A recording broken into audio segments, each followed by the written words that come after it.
بسم الله الرحمن الرحيم. السلام عليكم ورحمة الله وبركاته. الحمد لله ما أصبح بنا من نعمة أو بأحد من خلقك فمنك وحدك لا شريك لك ولك الحمد ولك الشكر. Segala puji bagi Allah Jalla Jalaluh, yang tiada satu pun nikmat yang kita rasakan pada pagi hari ini atau dirasakan oleh siapapun dari makhluk ciptaan Allah, melainkan itu murni dari Allah Jalla Jalaluh. Maka baginya segala pujian dan segala syukur. Allahumma salli wa sallim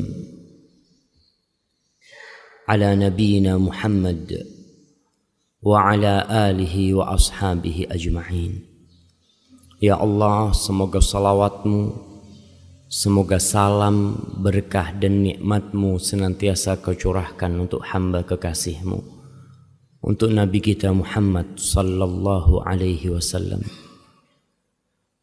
dan untuk keluarga beliau, untuk istri-istri beliau, untuk anak cucu beliau, dan untuk seluruh sahabat Nabi radhiyallahu ta'ala anhum ajma'in. Amma ba'd. Ada sebuah nasihat yang disampaikan oleh salah seorang ulama. Dia mengatakan, ya ibna Adam, innama anta ayyam, idza dhahaba yawmun dhahaba ba'duka. Wahai anak Adam, engkau itu hanyalah kumpulan hari-hari. Manusia itu hanya kumpulan hari-hari. Kalau satu hari pergi, ketika mentari tenggelam di ufuk barat, maka sebagian dari dirimu telah pergi. Tinggal menanti, di mana pada suatu saat hari-hari milik kita tinggal sedikit. Dari yang mungkin ribuan hari milik kita. Barakallahu fikum.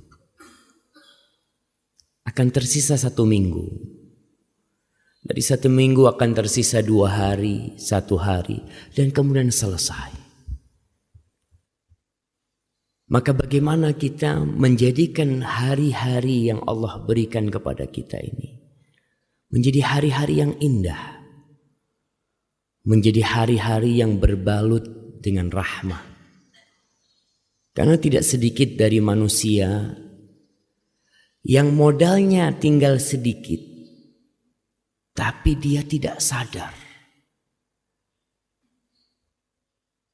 Pernah seorang alim ulama mendapatkan berita bahwa sohibnya itu sekarang sudah menjadi orang yang kaya raya, yang memiliki harta bertumpuk-tumpuk, sibuk mencari dunianya. Sama alim ulama ini bertanya kepada orang yang menyampaikan informasi tentang temannya, hal jama'a lidzalika ayyaman yunfiq fiha? Apakah temanku itu yang mengumpulkan harta banyak juga mengumpulkan waktu, juga ikut mengumpulkan hari-hari untuk dia membelanjakan harta yang dia kumpulkan? Kata temannya, ya gak mungkin lah. Gak mungkin manusia bisa menambah 1 hari dari hidupnya, gak bisa. Kata alim ulama ini, idzan ma jama'a syai'an. Kalau gitu dia tidak mengumpulkan apapun.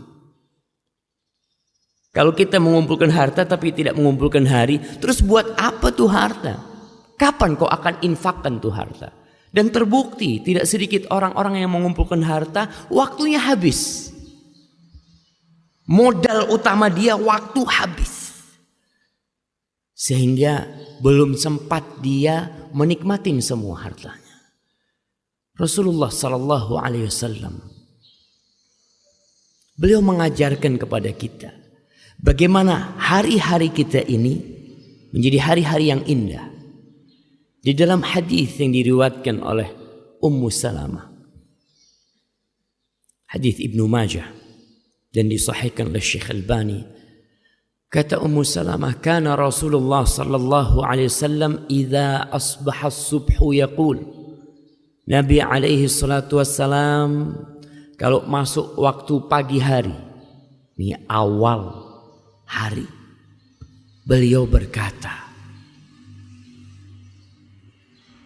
Allahumma inni as'aluka ilman nafi'an wa rizqan tayyiban wa amalan mutaqabbala. Tiap hari memulai harinya dengan sebuah doa. Ya Allah, aku memohon kepadamu. Subhanallah. Tauhid seorang hamba tidak meminta kecuali kepada Sang Pencipta. Tidak memohon kecuali kepada Allah Jalla Jalaluhu. As'aluk. Di sini kita juga diajarkan bahwa seorang muslim tidak perlu kagok, nggak perlu malu untuk memohon kepada Pencipta. Tidak perlu apa yang diucapkan dalam lisan kita, yang terbetik di hati pun Dia tahu. Tapi Allah memerintahkan kepada kita untuk minta. Allah berfirman, "Idza sa'alaka 'ibadi 'anni." Kalau hamba-hambaku bertanya kepadamu tentang aku, fa inni qarib. Aku itu dekat, kata Allah. Allah berada di atas arsy-Nya sana, tapi Dia dekat dengan hambanya. Ujibu da'watad da'i idza da'ani. Aku mengabulkan doa orang-orang yang minta. Kalau dia minta, maka kita diperintahkan untuk minta. Walaupun Allah tahu dengan hajat kita, Allah tahu dengan keperluan kita, minta sama Allah. Di ayat lain Allah mengatakan, Ud'uni astajib lakum. Kau minta sama aku kabulkan apa yang kau minta. Maka Nabi mengajarkan kepada kita untuk meminta, untuk memulai harinya dengan permohonan. Permohonan apa? Kita ini punya modal satu hari ini. Kita nggak tahu sampai jam berapa hidup kita. Di detik keberapa waktu kita akan habis kita nggak tahu. Tapi yang pertama dipinta oleh Rasulullah SAW, ilman nafi'an. Ilmu yang bermanfaat. Tidak semua ilmu. Banyak ilmu diajarkan di muka bumi ini. Banyak ilmu dicari oleh manusia. Diburu oleh insan sampai ke ujung dunia mencari ilmu. Tapi sebagian ternyata ilmunya tidak membawa manfaat buat dia, buat keluarganya. Sehingga ilmu itu mengantarkan ke dalam api neraka. Ilmu apa sih yang bermanfaat itu? Berbicara tentang kebutuhan manusia kepada ilmu, gak perlu kita meragukannya. Kita lihat di negeri kita, SD, TK, sebelum TK, PAUD, SD, SMP, SMA, banyak sekali. Itu pertanda manusia perhatian akan ilmu. Tiap hari belajar ilmu. Hari Ahad pun ketika libur orang tuanya ngomong, nak, Ahad bukan berarti kau gak sekolah, kau tetap belajar. Karena kita butuh dengan ilmu. Tapi ternyata sebagian orang belajar SD, SMP, SMA, S1, S2, S3 sampai profesor. Terakhir masuk penjara. Korupsi. Subhanallah. Jadi inti belajar buat apa selama ini? Nggak bermanfaat ilmu yang kau gali selama ini. Sehingga kita lihat pemerintah kita mulai berpikir. Berpikir apa? Berpikir pendidikan berbasis karakter. Karena banyak ilmu yang diajarkan gak bermanfaat. Anak SD dikasih pelajaran dari pagi sampai siang. Kita nih yang pernah sekolah SD, tanya ilmu apa yang bermanfaat waktu SD itu? Sebagian bermanfaat, tapi banyak yang hanya menghabiskan waktu kita tanpa manfaat. Nabi udah ngajarin, kau minta sama Allah ilman nafi'an, ilmu yang bermanfaat. Yang bermanfaat yang mana? Yang bermanfaat itu alladzi yurithul khasyah, yang membuat engkau takut kepada Allah. Ilmu yang bermanfaat yang membuat engkau berbakti kepada orang tuamu, membuat engkau empati kepada tetanggamu, membuat engkau berakhlak mulia, berkarakter yang baik, membuat engkau menghormati yang lebih tua, menyayangi yang lebih kecil, membuat engkau tahu mana yang halal dan mana yang haram, membuat engkau tahu mana kira-kira amalan yang diterima sama Allah dan mana amalan yang ditolak sama Allah. Ilmu nafi'an. Nabi alaihi salatu wassalam memulai permohonannya dengan ilmu. Sebelum yang kedua, sebelum yang ketiga. Karena dengan ilmu kita memang bisa tahu mana yang dibenci sama Allah dan mana yang disukai oleh Allah. Tidak sedikit di antara kita yang berbuat dosa sampai tua. Ketika tua dia sadar, ya Allah ternyata yang aku lakukan dosa selama ini. Ya iyalah. Kok nggak tahu? Nggak tahu. Kenapa nggak tahu? Ya, selama ini kita ini Islamnya keturunan. Orang tua kita Islam, kita Islam. Kita jarang belajar ilmu agama. Bahkan ilmu agama itu di SD hanya sampingan. Tidak diujikan di ujian nasional. Enggak. Kok nggak belajar pun yang penting ujian nasional lulus. Sehingga muncul manusia tidak berkarakter, tidak beragama. Ya karena itu. Ilmu agama kurang diperhatikan. Padahal itu ilmu yang bermanfaat. Sampai mati dapat manfaat. Nabi diperintahkan oleh Allah untuk meminta tambahan. Bukan harta. Bukan rumah. Bukan kendaraan. Satu. Wa qul rabbi zidni ilman. Katakan Muhammad, Rabbi, wahai Rabb yang menciptakan aku, yang menciptakan alam semesta ini, zidni, tambahkan buat aku ilman, ilmu.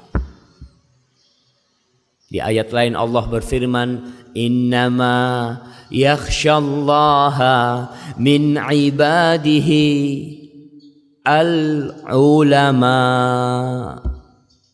Sesungguhnya yang takut kepada Allah dari hamba-hambanya cuma ulama, cuma orang yang ngerti sama Allah, yang tahu sama hukum-hukum Allah, cuma itu. Ustaz, berarti ilmu-ilmu yang lain gimana Ustaz? Kedokteran, kimia, apa? Ilmu itu bermanfaat kalau dibalut dengan ilmu kepada Allah. Tetap dasarnya itu ilmu tentang Allah. Karena tidak sedikit orang yang menjadi profesor di kedokteran, apa dia bisa sholatnya benar? Karena dia belajar di kedokteran. Nggak bakal. Tetap dia harus belajar agama. Supaya dia tahu sholat yang benar itu gimana. Kemudian setelah itu beliau memohon rizqan thayyiban, rezeki, tidak sembarang rezeki, bukan rezeki yang banyak, bukan rezeki yang luas, bukan mobil yang mewah, bukan rumah yang tingkat, bukan tanah yang berhektar-hektar, tapi yang diminta rizqan thayyiban, rezeki yang thayyib. Apa tuh rezeki yang thayyib? Rezeki yang thayyib adalah rezeki yang bermanfaat, halal, bermanfaat buat kita. Rezeki buat kita tuh bukan yang kita tumpuk di lemari kita. Bukan. Belum tentu rezeki kita. Tidak sedikit orang yang ditumpukan lemari besinya, anggaplah ada 1 miliar, mati. Setelah pagi hari dia kumpulin duitnya, dia lihat, Masya Allah 1 miliar sudah. Dia kunci. Jam 9 pagi masuk rumah sakit, diperiksa sama dokter, mood, udah mati. Duit itu rezeki dia? Bukan. Punya anaknya bisa jadi, atau punya orang lain bisa jadi. Maka yang diminta oleh seorang hamba, rizqan thayyiban, rezeki yang thayyib, yang bermanfaat buat tubuh kita. Tentunya yang halal pada awalnya, bermanfaat buat anak kita, bermanfaat buat keluarga kita. Bukan yang banyak, tapi yang thayyib. Tentunya dengan ilmu tadi kita bisa memilah-milah mana yang thayyib dan mana yang tidak thayyib. Kita hidup di masa yang manusia tidak lagi perhatian. Amin halalin iktasab, apakah dari yang halal dia dapatkan, amin haramin. Jangan lagi mikir, yang penting dapat fulus. Sampai muncul pernyataan-pernyataan ustaz, yang haram aja susah, apalagi yang halal. Dari dulu yang haram itu susah. Dari dulu. Karena manusia secara fitrah ketika berbuat haram, melakukan atau mengambil rizki yang haram, nggak nyaman di hati dia. Ya sampai hari ini susah. Yang halal banyak. Tinggal kita mau nggak belajar, terus berusaha. Yang ketiga, yang dipinta sebagai modal dan bekal perjalanan hari kita ini, wa amalan mutaqabbala, amalan yang diterima. Sekali lagi, Nabi itu mengajarkan kepada kita kualitas, bukan kuantitas. Ilmu bukan ilmu yang banyak, rezeki bukan rezeki yang banyak, itu kuantitas semuanya. Kemudian amalan bukan amalan yang banyak, tapi amalan yang diterima. Dan itulah sebenarnya tujuan kita beramal, supaya diterima, bukan asal beramal. Muncul orang-orang yang mengatakan, sudahlah nggak usah bicara tentang sholat yang benar, sholatnya Nabi atau sholatnya siapa, yang penting sholat. Wong banyak orang yang tidak sholat, subhanallah. Bukan yang penting sholat, yang penting bagaimana sholat diterima sama Allah. Karena Allah berfirman, fawailun lil musallin, celaka ada orang-orang yang ruku sujud tahunan masuk neraka. Sholat. Jadi hati-hati kita, jangan cuma asal sholat. Amalan mutaqabbalah tuh yang diminta sama Rasul. Sholat yang diterima tuh yang kita inginkan. Siapa orang-orang yang sholat tapi masuk neraka? Kalau yang gak sholat jangan dipikirin. Ini yang sholat masuk neraka. Alladzina hum an salatihim sahun. Mereka adalah orang-orang yang sholat lalai sama sholatnya. Alladzina hum yura'un. Mereka sholat tapi riya. Sholat gak bakal diterima sholatmu kalau kau tidak mengharapkan ridha Allah Jalla Jalla. Di dalam hadis yang diriwayatkan oleh Imam Tabrani, dan hadis ini hasan, Nabi alaihissalatu wassalam bersabda, innar rajula la yusalli salata 60 sana. Ada orang, kata Nabi, yang sholat selama 60 tahun. Bisa dibayangin kalau dia baru mulai sholat umur 10 tahun, berarti umurnya 70 tahun. Sholat ruku sujud selama 60 tahun, walam tuqbal lahu shalah, satupun sholatnya tidak ada yang diterima, satupun sholat. Kenapa? Yutimmu ruku'ahu wala yutimmu sujudahu, yutimmu sujudahu wala yutimmu ruku'ahu. Sujudnya sempurna, rukuknya nggak sempurna. Rukuknya sempurna, sujudnya nggak sempurna. Ini yang namanya sholat asal-asalan, nggak diterima. Buat apa kau capek-capek? Nabi kita alaihissalatu wassalam pernah duduk di Masjid Nabawi. Tahu-tahu ada sahabat masuk sholat. Setelah sholat datang kepada Nabi. Assalamualaikum ya Rasulullah. Apa kata Rasul sallallahu alaihi wasallam? Salli fa innaka lam tusalli. Kau sholat. Nih sholat sunnah nih. Dia masuk ke masjid mungkin. Kau sholat, sebenarnya kau itu belum sholat. Loh, tadi rukuk sujud ngapain tuh? Ternyata ada sholat yang tidak dicatat. Innaka lam tusalli. Kau belum sholat. Akhirnya sholat lagi orang. Sholat. Dilihat sama Nabi. Selesai sholat, assalamualaikum. Datang lagi ke Rasulullah SAW. Apa kata Nabi SAW? Salli fa innaka lam tusalli. Sholat. Kau belum sholat. 2 kali. Akhirnya yang ketiga dia sholat. Assalamualaikum. Akhirnya dia datang lagi kepada Rasulullah SAW. Apa kata Rasulullah SAW? Salli fa innaka lam tusalli. Sampai 3 kali. Kau balik sholat, kau belum sholat. Wahai Rasulullah sallallahu alaihi wasallam, la uhsinu ghaira hadhih. Aku enggak bisa lagi sholat lebih baik dari yang tadi kau lihat. Sholatku paling baik sudah itu. Fa'allimni. Maka ajarin aku gimana sholat yang benar. Modalnya tetap ilman nafi'an. Orang kepingin sholatnya benar, kepingin ibadahnya benar, ilman nafi'an. Ilmu yang bermanfaat. Sehingga dia bisa tahu sholatku ini gimana yang benar. Karena ada orang hidup bersama Nabi tapi sholatnya tidak benar. Apalagi kita yang jauh jaraknya dari Rasul sallallahu alaihi wasallam. Kalau kita nggak belajar, nggak ngaji tentang sholat, tentang puasa, tentang tauhid kita. Sekali lagi, kebanyakan umat Islam di Indonesia itu Islamnya keturunan. Sholatnya keturunan, puasanya keturunan. Bapaknya sholli, anaknya sholli. Bapaknya maling, anaknya maling. Ya udah. Maka amalan mutaqabbala kita pinta kepada Allah. Dan pada akhirnya Allah Jalla Jalaluhu menciptakan kematian dan kehidupan ini. Alladzi khalaqal mauta wal hayata liyabluwakum ayyukum ahsanu amala. Untuk menguji siapa di antara kalian yang paling baik amalannya. Bukan yang paling banyak. Tidak. Maka sekali lagi belajar.